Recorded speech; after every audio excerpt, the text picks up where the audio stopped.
Hi, geometry students. We're going to cover right triangle trigonometry today. So you already know about the Pythagorean theorem. So you can see here you have sides A, B, and C of a right triangle. But you can also refer to the different sides of a right triangle in relation to an angle. So if this is angle A, this side is opposite angle A.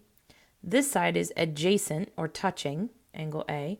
And then you still have the hypotenuse, which in this case is the hypotenuse, but that's just to be cute and silly. So let's start with some definitions. Trigonometry comes from two Greek terms, trigon, which means triangle, and metron, which means measure. And a trigonometric ratio is the ratio of the lengths of two specific sides of a right triangle. We have three ratios that we'll start with in right triangle trigonometry. Sine, S-I-N-E is sine, cosine, and tangent. Now on your calculator, you will see them as sine, cosine, and tangent. So it's not sin, cos, and tan. You're capable of thinking about this in terms of the vocabulary, so make sure that you say sine, cosine, and tangent. Why do we learn trigonometry? Well, you guys ask these questions all the time in math class. Why do we have to learn this? Why is this important? Where am I ever going to use it? Let's look at some places where trigonometry was necessary for everyday creature comforts or everyday technology that you use all the time.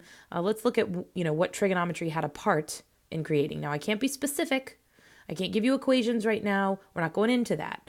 But without trig, there'd be no bridges, for example. That's in terms of developing the technology to build a sturdy and safe bridge across a waterway. Satellites, which means GPS, cell phones, streaming video, satellite TV, a great deal of the technology that we have in the 21st century. Digital music. So that's a sound wave. That's what that picture is. So digital music is another place where we needed geometry. And surveying. Now, you can't build a new building. You can't put in a new shopping mall. You can't set up a new highway to go around cities if you don't use a surveyor who can measure out the space in the different parts of the land and make sure that it's a safe and smart place to put a new building.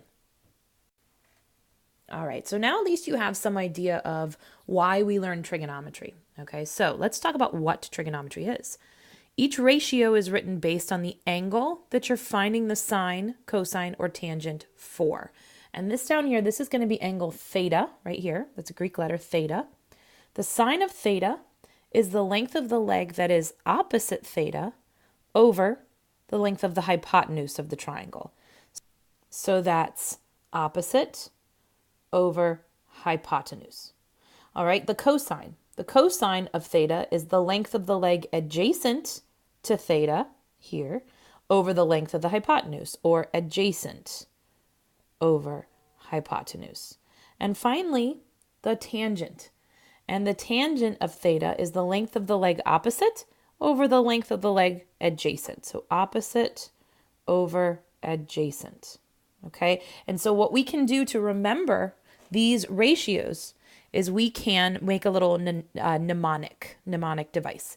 So the sine is the opposite over the hypotenuse, the cosine is the adjacent over the hypotenuse, and the tangent is the opposite over the adjacent side. And this is SOHCAHTOA. And so they used to tell us in high school that this was the trigonometry Indian guide. Or you could say some old horse caught another horse taking oats away. Taking oats away. Whatever mnemonic works, SOHCAHTOA is going to help you remember that sine is opposite over hypotenuse, cosine adjacent over hypotenuse, and tangent opposite over adjacent. So let's try a couple of problems on the next slide. We're going to find the sine, cosine, and tangent of angle T. So take a look at the triangle above. Okay, I'm going to do my work in blue here. So the sine of angle T, and that's how we would write that, is going to be equal to, think about your ratios, right? SOHCAHTOA. If you didn't already copy it down, write it down in your notes so you have it. All right, so what's the ratio? Well, you have the sine, which is the opposite over the hypotenuse. So travel across, so opposite 8, hypotenuse 17, 8/17. How about the cosine of angle T? That's going to be adjacent over hypotenuse, so 15/17. And then the tangent of angle T, which is the opposite over the adjacent, so 8/15. And that's it. Go ahead and do from angle G. Now this is a little different, not really that different though, because you still have to find the ratios. So let's do this one. We'll do this one in red. The sine of angle G. So take angle G and follow along from angle G, opposite hypotenuse, so 15/17. So that should be an interesting thing to note. The cosine of angle T is 15/17, and the sine of angle G is 15/17. So they are related there. You can see how you can find those numbers repeatedly in the triangle. Take a second and kind of predict in your head what you think this is going to be, and then we'll find it. So that's going to be adjacent over hypotenuse. So 8/17. And you'll notice if you look up, that's the sine of angle T. What about the tangent of angle G? I don't think that's going to be the same, but let's look at what it's going to be. So opposite over adjacent, 15/8. So it's the reciprocal of the tangent of angle T. Okay, so I know this is a bit of a surprise on the screen. Warning, you don't usually see that in a math video. So when you're doing these in class and you're using a calculator, it's very important that you always make sure your calculator is in degree mode. Radians are measurements in terms of pi, and you'll learn about those later in Algebra 2. And then you'll use them after. But it's very important, so you can see this screen looks familiar, the TI-84s or TI-83s, whatever you use in the classroom. You can see the mode screen here, right here, the third row down, radian, degree. You have to switch it to degree. The default mode on the calculator is radians. So when you are in class, make sure you recognize that when you're doing these problems on the calculator.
And on my calculator, when I type in 17 times the sine of 54, I'm going to get 5.663, etc., which I'm going to round off to 5.7. We're going to round to the nearest tenth in these problems.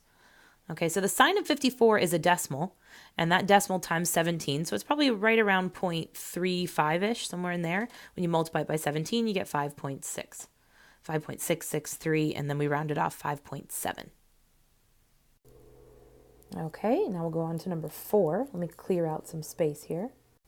There we go. Okay, for number 4, start with your angle.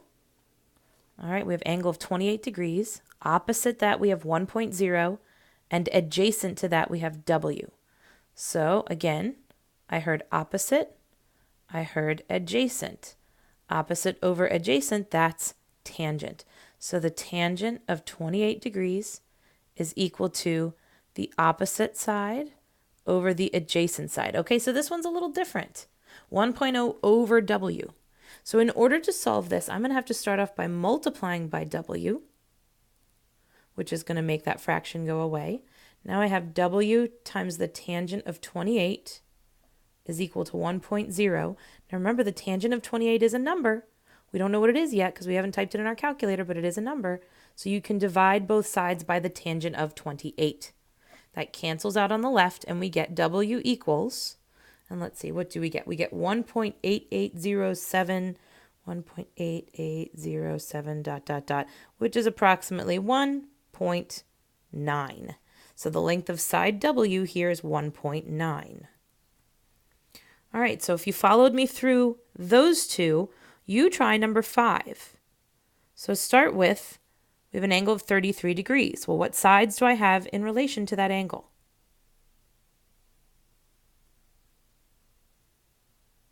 Hopefully you notice that it's adjacent and hypotenuse.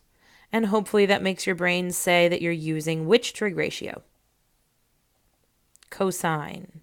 So the cosine of 33 degrees equals the adjacent side over the hypotenuse. How do you solve that one? Why don't you finish that one?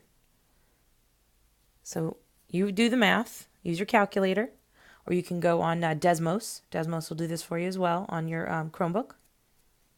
And what do you get for that missing side W? Hopefully you answered 3.774, which when we which when we rounded off is 3.8.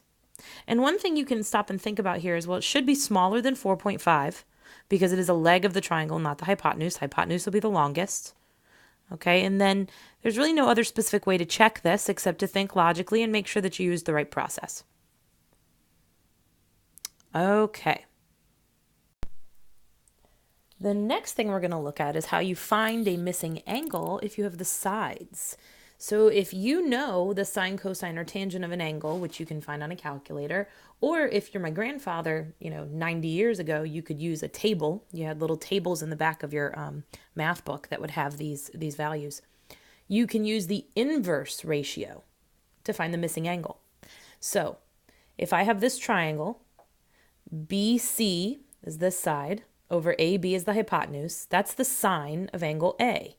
I can use the inverse sine or arc sine of that ratio to get the measure of angle A. I can use the inverse cosine of the ratio for cosine to get angle A, and the same thing with the ratio for tangent. All right, so let's do this for angle B. So find angle B. What would the ratio be for the sine of angle B? Well, it'd be opposite, which is AC, over hypotenuse, which is AB. So let's write that in. I'll write it in purple. AC over AB. And if I found the arc sine or inverse sine of that ratio, I'd find the measure of angle B. So let's do for cosine. All right, for cosine, it's adjacent. Oop, didn't mean to write on it. There we go. Let's get the pointer. Adjacent over hypotenuse, so it's BC over AB. And use the arc cosine or inverse cosine. You'll find that by using second cosine on your graphing calculator. Second cosine has the arc cosine or inverse cosine. Both ways to say it. That's why I keep repeating it. And then tangent is going to be opposite over adjacent. Opposite over adjacent. So AC over BC. AC over BC. So let's do a couple of problems with this, and this video will be done. All right, let's find the measure of angle X. Well, first of all, if I start off by looking at angle X, what do I have in relation to angle X? Well, I have opposite and hypotenuse. You see it? Opposite, hypotenuse. So opposite and hypotenuse, that's sine. So I'm going to use the inverse sine of opposite over hypotenuse here is 6 over 10, or arc sine of 6/10. And when I find that on my calculator, that's going to come out to be 36.8 869 dot dot dot, or approximately 36.9 degrees. So the measure of angle of angle X is 36.9 degrees. Now I have two different options on how to find angle H. If you stop and think about it, you know that the three angles of a triangle add up to 180 degrees. And angle H has to be whatever you get if you subtract 90 and 36.9 from 180. Or just 90 minus 36.9. If this one's already 90 degrees, these two have to be complementary. They have to add up to 90. So you could do it that way. In fact, let's do it that way. So let's go ahead and find, so we'd say 90, let's get the writing tool, 90 minus 36.9, that's going to be 89, carry over. All right, so 9 minus, so that's a 3, and that's a 53.1 degrees. 53.1 degrees. I'm going to go ahead and make that a squiggly equals, because if I calculated it, I would have to round it off. All right, and then you're going to try the last two problems here. We're going to find the measures of angles Y and P. Let's switch colors. Let's use orange. All right, so angle Y. In relation to angle Y, I have opposite and adjacent. That's tangent. So I want the inverse tangent of the opposite of Y, which is 100, over the adjacent, which is 41. All right, and that ends up coming out to be approximately 67.7 degrees when you round it off. 67.7 degrees. And then the last one, angle P. Well, if we have the arctangent for angle Y, we actually also have the arctangent for angle P because we don't have the hypotenuse. So once again, you can use 90 degrees and subtract, which is the easier way to do it. Let's do that. Or you can use the arctangent, except this time it would have been 41 over 100, opposite over adjacent for angle P.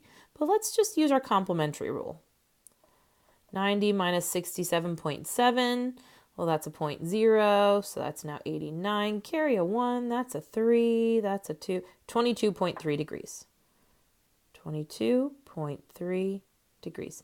And that's it for right triangle trigonometry. You can find missing angles and missing sides. See you guys in class.